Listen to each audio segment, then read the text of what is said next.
فاتحة إلى روح حبيبنا وشفينا سيدنا رسول الله صلى الله عليه وسلم وآله وأصحابه وأزواجه وإخوانه من الأنبياء والمرسلين، ثم إلى أرواح مشايخنا ولآبائنا وأمهاتنا ولمن له حق علينا، خصوصا جامع هذه الأحاديث الإمام الترمذي بأن الله يغفر لهم ويرحمهم ويعلي درجاتهم في الجنة وينفعنا بأسرارهم وأنوارهم وعلومهم وبركاتهم في الدين والدنيا والآخرة بسر الفاتحة.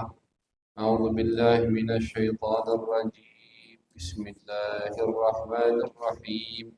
الحمد لله رب مالك يوم الدين، إياك نعبد وإياك نستعين، اهدنا الصراط المستقيم، صراط الذين أنعمت عليهم غير المغضوب عليهم ولا الضالين، آمين. بسم الله الرحمن الرحيم. وبالسند المتصل إلى الإمام الترمذي رحمه الله، ونفعنا به وبعلومه وبعلوم مشايخنا وبعلوم سائر الصالحين في الدارين، آمين. إلى أن قال: باب ما جاء في خضاب رسول الله صلى الله عليه وسلم. وبه إليه قال: حدثنا أحمد بن منيع قال أخبرنا هشيم قال أخبرنا عبد الملك بن عمير عن إياد بن لقيط قال أخبرني أبو رمثة أنه قال: أتيت رسول الله صلى الله عليه وسلم مع ابن لي فقال: ابنك هذا؟ فقلت: نعم أشهد به. قال: لا يجني عليك ولا تجني عليه، لا يجني عليك ولا تجني عليه. قال: ورأيت الشيب أحمر. قال أبو عيسى: هذا أحسن شيء روي في هذا الباب وأفسر، لأن الروايات الصحيحة أن النبي صلى الله عليه وسلم لم يبلغ الشيب. وأبو رمثة اسمه رفاعة ابن يثرب التيمي. Alhamdulillah, puji syukur kehadirat Allah Subhanahu wa Ta'ala atas segala nikmat yang Allah berikan. Salawat dan salam kita haturkan kepada baginda besar Nabi Agung Nabi Muhammad sallallahu alaihi wasallam. Ma'asyiral hadirin, jamaah yang dirahmati oleh Allah, sambung kajian daripada pembacaan kitab Asy-Syama'il Al-Muhammadiyah, hadis-hadis yang berkaitan dengan kepribadian, dengan keseharian, dengan hal-hal yang berkaitan dengan baginda Nabi besar Muhammad sallallahu alaihi wasallam. Yang mana kita berada di bab ke-6 dari kitab Syama'il Muhammadiyah. Bab ke-6 itu bab yang akan menyebutkan tentang khidabu Rasulullah. Bagaimana atau bahwasannya Nabi itu mewarnai rambut beliau yang sudah beruban. Mewarnai rambut yang sudah beruban. Ada 4 hadis di sini.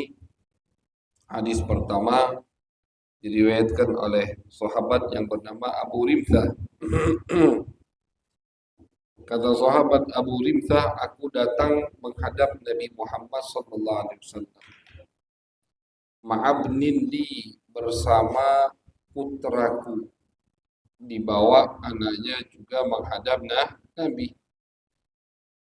Jadi sahabat dulu itu sering membawa anak mereka ketemu dengan Nabi Muhammad sallallahu alaihi wasallam.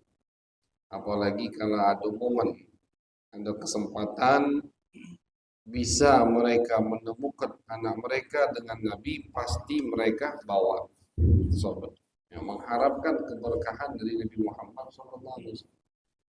Dibawa sama Abu Rimthah ini anaknya. Faqala, maka Nabi berkata, ibnuka hada, ini anakmu wahai Abu Rimsah.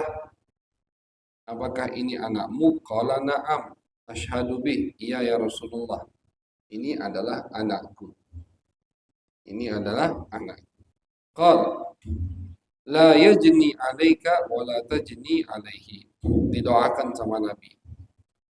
Mudah-mudahan anakmu tidak menyusahkanmu dan kamu tidak menyusahkan anakmu. Kamu tidak menyusahkan anakmu dan anakmu tidak menyusahkanmu. Artinya kadang bukan anak be yang galak nyusah ke wong tua. Wong tua juga kadang nyusah ke anak. Maksud nyusah ke anak, bakti itu bukan hanya birrul walidain, bukan hanya bakti kepada orang tua, ada juga berbuat baik, bakti kepada anak. Contoh, datang bapak bawa anaknya ngadep Sayyidina Umar bin Khattab. Laporlah bapak ini, anak aku wahai Amirul Mukminin kurang ajar, cak ini, cak ini. Kata Sayyidina Umar, siapa namanya? Disebutkan namanya. Namanya itu nama jelek pokoknya. Namanya itu artinya serangga. Nama serangga dinamakan anaknya. Joklah, joklah, iya benar. Serangga yang kecil hitam bau itu loh. Tapi siapa ibunya? Ibunya budak. Tidak jelas nasabnya. Kata Sayyidina Umar, lah ibunya kau nyari ke tidak jelas. Namanya kau nama yang tidak bah, tidak. So, salah. Wajar, wajar anakmu tidak bakti sama kamu. Karena memang kamu dari awal tidak bakti kepada atau tidak berbuat baik kepada anakmu dengan memberikan nama yang baik dan mencarikan ibu yang baik. Jadi dari awal kita ini sudah dituntut untuk berbuat baik kepada anak kita dengan apa? Dengan mencari calon ibu mereka yang baik. Karena kalau ibunya baik, insya Allah anaknya juga baik. Yang namanya keturunan pasti ada. Buah itu tidak jatuh jauh dari pohon. Pasti kalau jatuh dekat dari pohon. Itu semua ada dalam hadis Nabi Muhammad SAW. Nah, makanya Nabi dalam sebuah hadis beliau mengatakan rahimallahu walidan a'ana waladahu ala birrihi. Kata Nabi, mudah-mudahan Allah memberikan rahmat kepada orang tua yang membantu anaknya agar bisa bakti kepadanya. Jadi dibantu anak itu biar bisa bakti ke gitu. Dibantu. Jangan cuman apa namanya, jangan cuman dituntut, dibantu, diajari, diarahkan, dididik. Nah, ini semua proses untuk ngebantu agar anak tadi bakti kepada orang. Tak nurut anak tadi. Misalkan kita juga sebagai orang tua muhasabah, introspeksi diri. Apa anak aku tak nurut sama aku? Sudah dengan cara ini, sudah dengan cara itu, masih misalkan. Berarti kita introspeksi diri.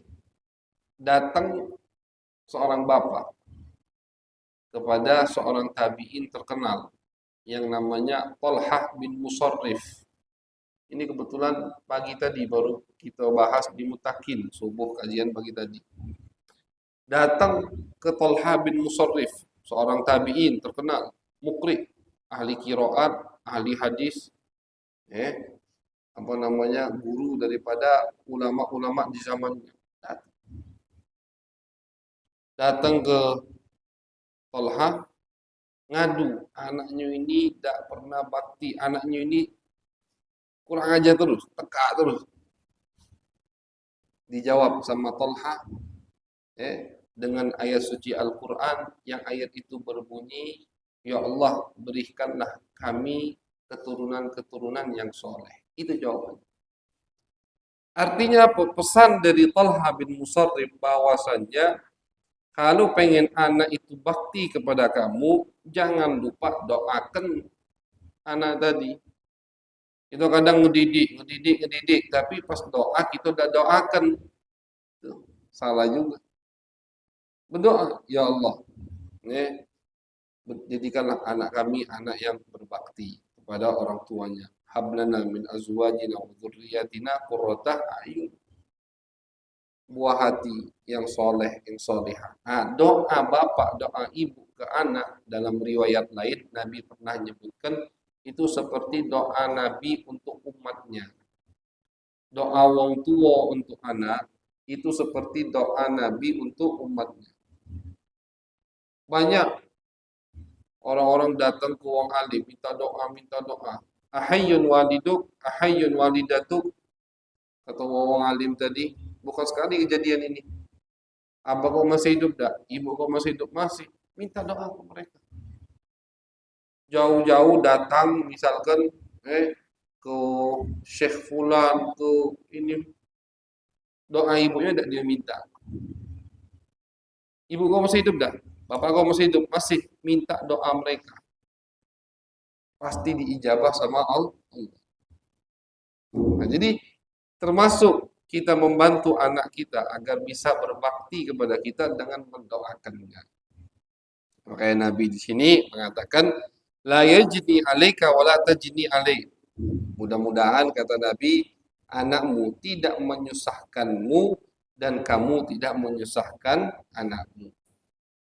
Tidak, naudzubillah. Nabi juga di sini mengisyaratkan ke keluarga yang naudzubillah nanti di hari kiamat saling menyusahkan, saling tuntut. Yauma yafirrul mar'u min akhi wa ummihi wa bani wa sahibatihi. Itu jadi lari dari bapak, lari dari ibu, lari dari anak, lari dari teman, lari dari istri. Menyusahkan, takut saling tuntut. Kenapa? Karena di dunia mereka tidak mengamalkan dalam rumah tangga mereka syariat Allah Subhanahu wa taala. Ini juga doa dari Nabi. Jadi kamu tidak menyusahkan anakmu, anakmu tidak menyusahkan kamu, bukan hanya di dunia, tapi sampai di akhirat. Artinya kamu bapak yang bertanggung jawab, insya Allah, dan anakmu anak yang bakti, insya Allah. Doa dari Nabi. Ini yang diinginkan sahabat ketika mereka membawa anak mereka menghadap Nabi. Doa mahal kan doa dari Nabi. Datang ke Nabi, Nabi nanya ini anakmu, iya ya Rasulullah, langsung spontan didoakan sama Nabi, sudah pasti diijabah sama Allah. Gratis dapat doa dari Nabi. Nah, itu tujuan sahabat ketika sering mereka membawa anak-anak mereka menghadap Nabi Muhammad sallallahu alaihi wasallam. Qal wa ra'aitu syaiba ahmara. Nah, Abu Rimzah mengatakan dan aku melihat ketika aku duduk bersama Nabi di majlis tersebut, aku melihat uban-uban Nabi itu berwarna merah. Artinya disemir, dipacar merah. Khidab itu dirubah warnanya dari putih tidak putih. Nah, cuma nanti di akhir bab kita sebutkan dirubah dengan warna apa. Nah, kalau Nabi merubah dengan warna merah pakai pacar artinya. Adun yang akan tumbuhan daun pacar itu, nah itu Nabi maki itu. Yang uban berubah jadi merah. Itu pengakuan sahabat yang bernama Abu Rimzah.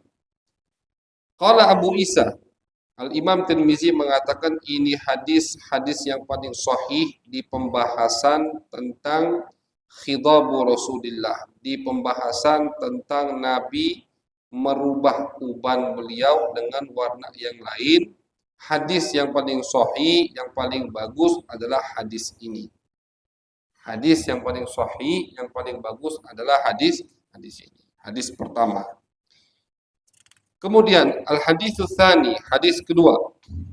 Haddatsana Sufyan bin Waqi qala akhbarana abi an Syariq an Uthman ibni Mawhab qala su'ila Abu Hurairah hal khadaba Rasulullah sallallahu alaihi wasallam qala na'am. Hadis kedua diriwayatkan oleh Abu Hurairah. Abu Hurairah ditanya, wahai Abu Hurairah, hal khadaba Rasulullah, apakah Nabi itu merubah warna ubannya? Qala na'am. Iya, kata Abu Hurairah.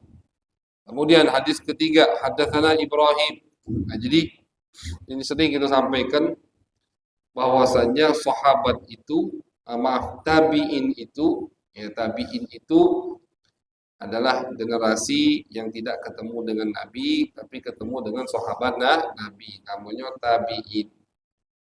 Tabi'in ini, kalau kita perhatikan, itu banyak menanyakan kepada sahabat, bukan hanya hal-hal yang berkaitan dengan ibadah Nabi saja.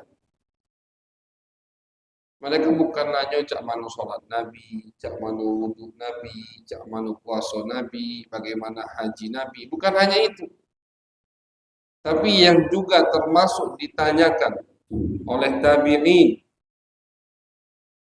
kepada para sahabat yang ketemu dengan Nabi, hal-hal pribadi Nabi Muhammad sallallahu alaihi wasallam. Sekarang kita bayangkan, tabi'in nanya ke Abu Hurairah, uban Nabi itu dirubah warnanya apa tidak? Ini kalau orang-orang yang, ini jawaban untuk orang-orang yang suka menganggap kita ini berlebihan dengan mengadakan maulid, dengan qasidah, nabur hadroh, berlebihan kamu ini. Bid'ah itu tuh.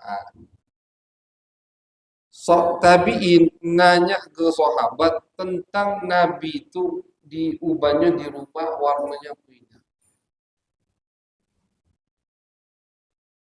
Sedekat apapun, secinta apapun dengan orang lain, mungkin pertanyaan itu tidak akan muncul. Contoh yang lain kita sebelum bab ini, bab uban. Ingat Anas bin Malik ngomong, uban Nabi itu tidak sampai 20. Hitung. Bini kita beda ngitung uban kita. Abu uban sudah itu. Dihitung. Jadi untuk orang-orang yang suka nganggap kita ini berlebihan dalam memuji Nabi, memuja Nabi, itu mana mereka dengan hadis-hadis seperti ini? Detail dan sangat detail. Sampai uban Nabi dihitung. Dan tidak hanya dihitung, diriwayatkan. Tabi'in mendengarkannya dengan antusias, dengan senang, dengan semangat. Kenapa? Karena ini berkaitan dengan Nabi Muhammad SAW. Itu di bab uban kemarin. Nah, ini bab merubah uban dengan warna yang lain. Tanya, apakah uban Nabi dirubah warnanya? Iya, kata Abu Hurairah. Dan sahabat Nabi, setiap yang ditanya, bukan hanya Abu Hurairah, setiap yang ditanya tentang hal-hal pribadi Nabi seperti ini, pasti mereka dengan senang hati menjawab. Mereka dah ngomong, Abu Hurairah misalnya ngomong, ente ini berlebihan. Mana uban Nabi diubah warna beda, ente tanyai. Tanya itu yang masalah hukum. Tanya itu masalah sholat, puasa, zakat. Mereka jawab. Kenapa? Karena ini juga termasuk agama. Yang berkaitan dengan Nabi, semuanya itu agama. Apa be? Semua dari A sampai Z. Yang ada kaitannya dengan Nabi itu berarti agama. Bertanya soal agama terpuji, dianjurkan, diwajibkan. Nabi simbol agama. Jadi yang bertanya itu orang luar biasa, alim-alim kalau tabiin, yang ditanya juga ulama dari sahabat-sahabat Nabi. Tidak ada satupun dari mereka dah kata, sikap pun dah kata yang ngomong kamu ini berlebihan. Berlebihan dalam menggali tentang Nabi Muhammad, berlebihan dalam mempelajari basyariah Nabi Muhammad. Nabi Muhammad itu manusia pokoknya, misalkan sama becak itu. Nggak usah diperdalami. Tidak. Kan yang ditanya sama sahabat ini basyariah Nabi, bukan kenabian Nabi, bukan kerasulan, bukan tentang Nabi itu utusan Allah, bukan tentang Nabi itu nabinya Allah, tentang kemanusiaan Nabi. Itu yang ditanyakan sama tabi'in kepada sahabat. Nunjukkan apa? Basyariah Nabi pun kemanusiaan atau sifat manusia Nabi pun itu adalah agama. Syariat yang harus kita pelajari. Allah di Al-Quran banyak menyebutkan kamu itu hanya basyar. Kamu itu hanya basyar manusia, tapi bukan sembarangan manusia. Nah, kemudian hadis ketiga dari bab ini. Wabihi ilai qala haddatsana Ibrahim ibnu Harun qala akhbarana an-Nadr bin Surarah an Abi Janab an Iyad bin Naqid an al-Jahdamah imra'ati Bashir ibn al-Khasasiyah qalat ana ra'aitu Rasulullah sallallahu alaihi wasallam yakhruju min baitihi yanfudu ra'sahu qad igtasal wa bi ra'sihi radghun min hinna atau qala radghun syakka hadha syekh. Dari perempuan atau istri perempuan dari Bani Jahdamah, istri sahabat yang bernama Bashir bin Khasasiyah. Perempuan ini bernama Laila, Dia mengatakan, aku melihat Nabi Muhammad sallallahu alaihi wasallam. Yakhruju min baiti, Nabi keluar dari rumahnya. Waktu itu ketika Nabi keluar dari rumahnya, yanfudu ra'sahu. Nabi lagi ngeringkan rambut Nabi. Lagi ngeringkan dengan kain rambut Nabi. Artinya kalau kita baca dari riwayat ini, berarti Nabi itu mandi kadang di dalam rumah. Artinya ada tempat untuk mandi di dalam rumah. Karena orang dulu itu di zaman Nabi ubil khusus belum ada hammam, toilet di dalam rumah. Toilet itu di luar rumah, WC. Dan itu adat sampai kerajaan-kerajaan yang kita pernah ziarah. Istana kerajaan Sultan Qasim yang di Siak, Riau, Siak. Sultan Qasim. Itu istana Sultan Qasim, kamar yang besar, bagus. Kamar mandi di luar. Kamarnya misalkan sebesar ini, nak ke kamar mandi, betul dia. Ke halaman, di halaman itu ada toilet. Dan memang itu yang bagus. Itu sekarang kan di kamar B ada kamar mandi. Dalam kamar ada kamar mandi. Cuman paling tidak jangan terbuka pintu kamar mandi, tutup. Pintu kamar mandinya ditutup, baik itu dalam rumah atau dalam kamar. Habis kita pakai, keluar, tutup, jangan dibuka pintu kamar mandi. Cuman mau yang lebih afdol, kamar mandi itu di luar rumah. Susah sekarang ngamalkannya. Nggak betul tengah dulu ya kan tidak lagi.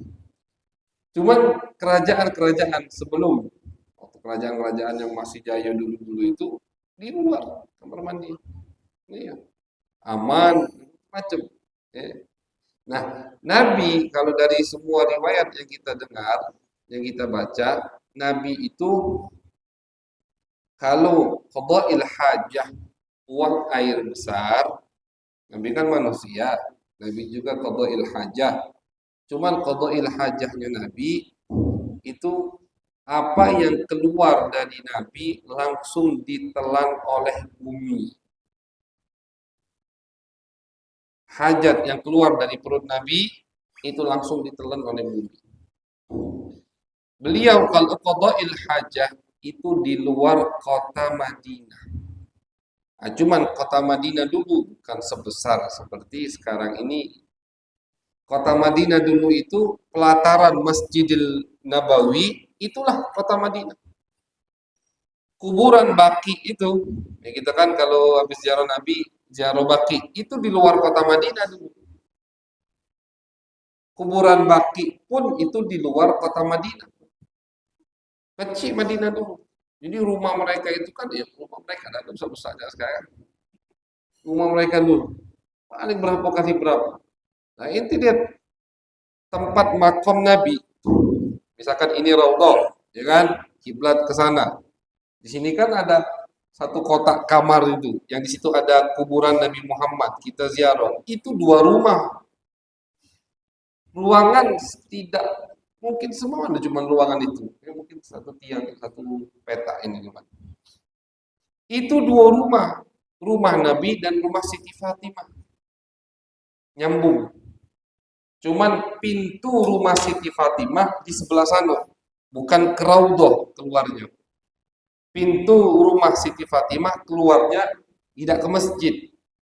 Pintu rumah Nabi ada dua pintu, sikok keluar ke masjid, sikok keluar langsung tidak ke masjid. Jadi bangunan yang sekarang ada di situ kuburan Nabi kita ziarah, itu dua rumah. Itu dua rumah besar. Nah, jadi kota Madinah itu hanya Masjid Nabawi dan pelataran yang ada di sekitar Masjid Nabawi. Itu kota Madinah. Nabi kalau qada'il hajah di luar kota Madinah. Nabi keluar kota Madinah ditemani sama sahabat yang memang ada bagian tugasnya nemani Nabi untuk bikin toilet, nutup-nutupi pakai batuan, pakai pohon. Kalau udah kati bebatuan, terjadilah mukjizat itu yang diceritakan oleh Imam Busiri dalam Qasidah Burdah. Ja'at lidakwatihil asjaru sajidatan tamshi ilaihi ala saqin bila qadami. Kata sahabat yang meriwayatkannya waktu itu bersama Nabi, sahabat Jabir bin Abdullah. Kata Jabir, aku nemenin Nabi sekali qada'il hajah. Kati bebatuan lagi. Kati benda, batu atau pohon yang untuk menutupi Nabi qada'il hajah. Akhirnya Nabi melihat dari jarak jauh ada pohon kurma dipanggil sama Nabi. Kurma itu dipanggil sama Nabi. Kata Jabir, aku melihat kurma itu kayak orang ngangkat kakinya.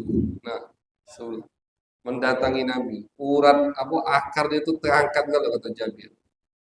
Tuh datang ke Nabi, nyusun kurma tadi nyusun untuk bikin toilet Nabi qada'il hajah. Selesai qada'il hajah, Nabi perintahkan untuk kembali balik lagi ke tempat masing-masing. Menjadi mukjizat untuk Nabi Muhammad SAW. Pohon dipanggil oleh Nabi. Jadi Nabi kalau qada'il hajah di luar rumah. Kemudian kalau Nabi buang air kecil, baul, itu juga di dalam rumah, tidak di luar rumah. Ada kayak spot gitu ya, kayak alat untuk Nabi buang air kecil di situ. Nanti sama pembantu Nabi dibuang. Ada satu pembantu, Ummu Aiman, diminum. Tapi jangan kita bayangkan dengan air kecil kita ya. Diminum. Dia udah kata sebagian ulama, dia udah ngerasa itu baul. Diminum apa itu? Kalau ini mungkar, kan kalau kita kan hukum baul apa? Najis kan? Najis tidak boleh diminum. Kata ceritanya kita boleh minum bol, walaupun itu bolnya guru kita, misalkan wali, tetap tidak boleh.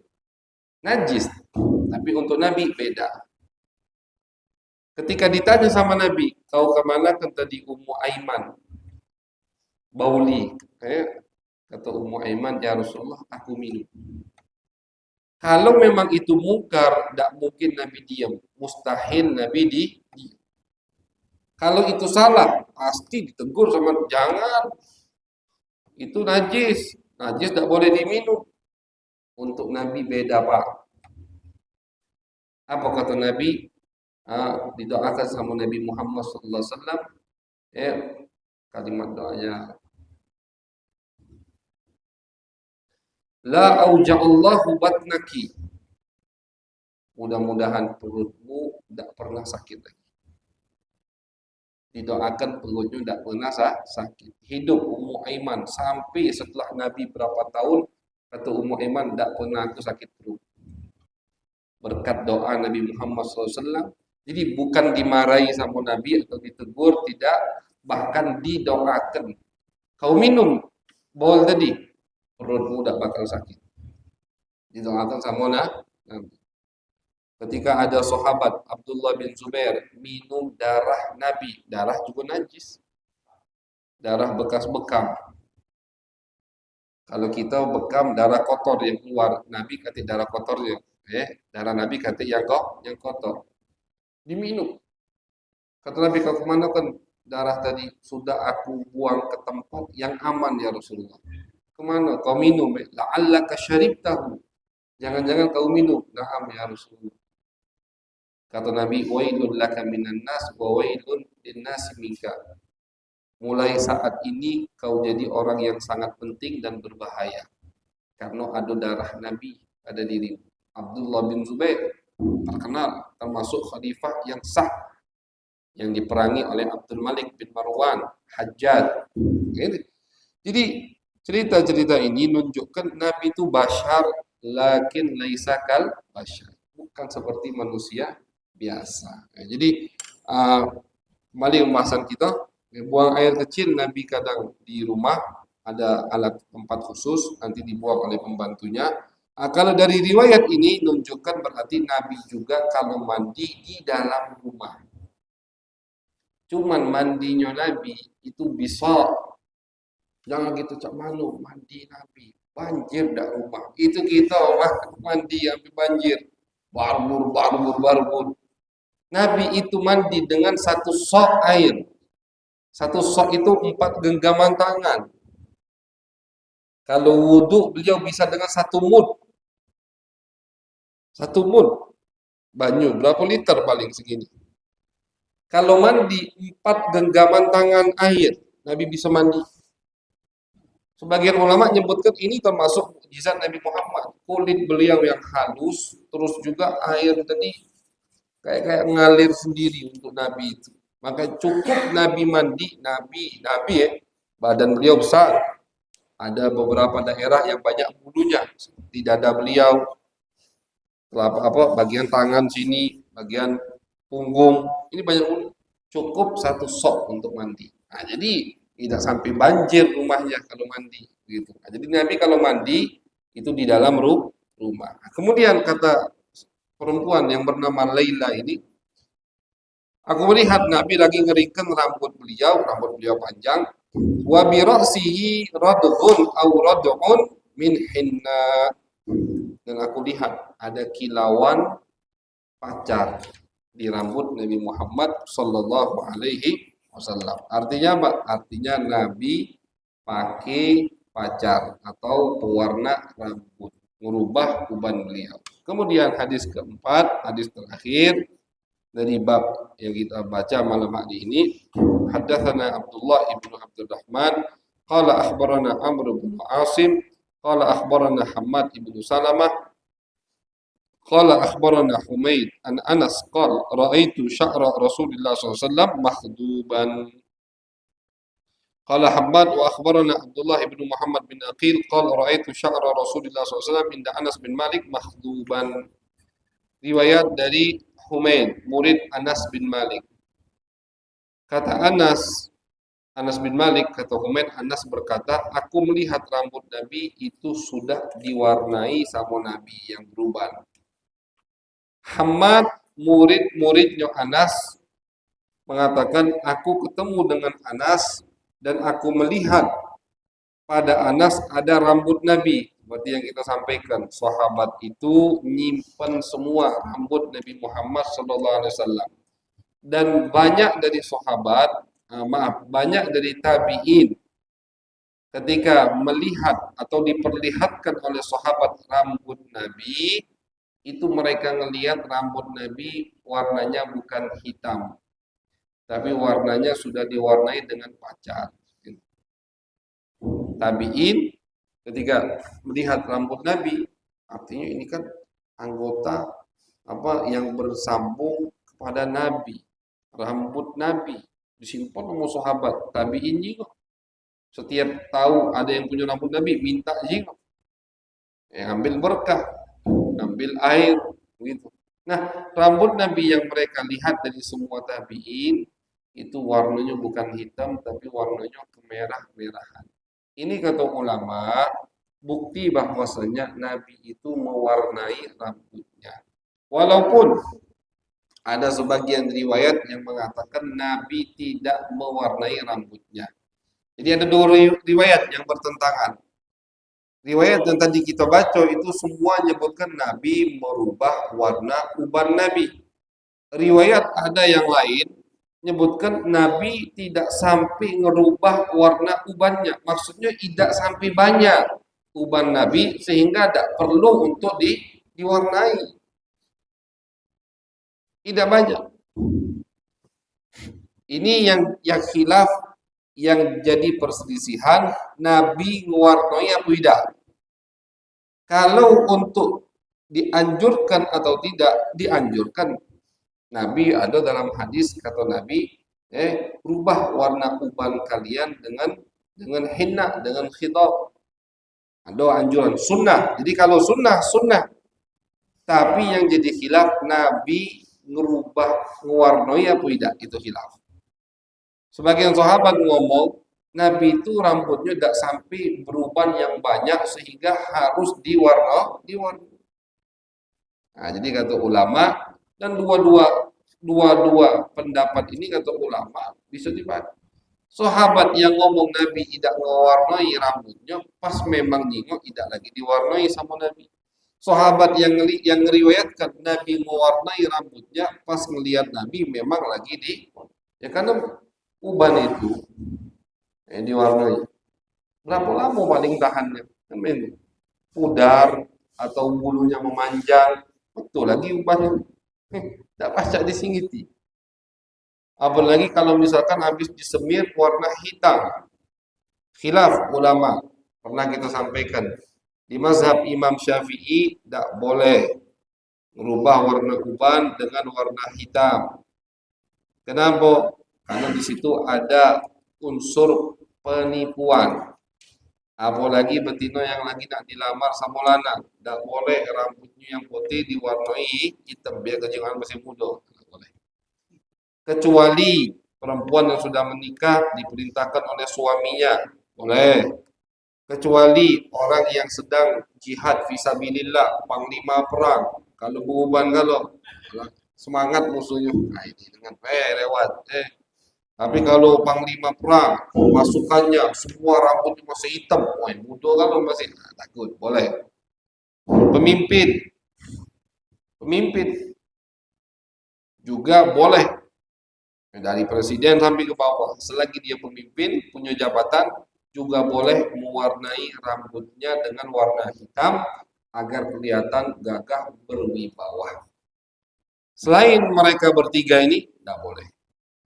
Haram merubah warna uban dengan warna hitam. Ini di madhab Imam Syafi'i. Di madhab lain, boleh. Dengan warna apa boleh. Warna hitam, bebas. Dengan catatan dari semua mazhab harus tembus air. Itu Kalau mewarnai rambut dengan bahan, dengan sesuatu yang melapisi rambut, sehingga ketika mandi wajib atau wudu air tidak sampai ke dasar rambut, ke rambutnya tidak, kalau ada sesuatu di atas rambut, maka itu haram, tidak boleh. Ngapa? Wudunya tidak sah, mandi wajibnya tidak sah, berarti sholatnya tidak sah. Yang membuat sholat tidak sah berarti haram kita lakukan. Itu Itu kurang lebih penjelasan tentang mewarnai rambut dengan apa dan apa hukumnya.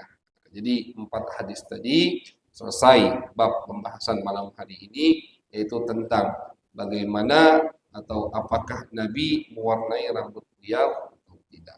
Ini termasuk agama. Jadi Nabi mewarnai rambutnya itu termasuk agama yang harus kita pelajari, sehingga insya Allah dengan kita mempelajari yang berkaitan dengan Nabi, akan mendekatkan diri kita kepada Nabi Muhammad SAW. Wong yang dirinya dekat dengan Nabi pasti ibadahnya rajin, istiqomahnya lebih terjamin. Amin ya rabbal alamin. Wa sallallahu ala sayyidina Muhammadin wa ala alihi wa sahbihi wa baraka wa sallam. Walhamdulillahi rabbil alamin. Bismillahirrahmanirrahim.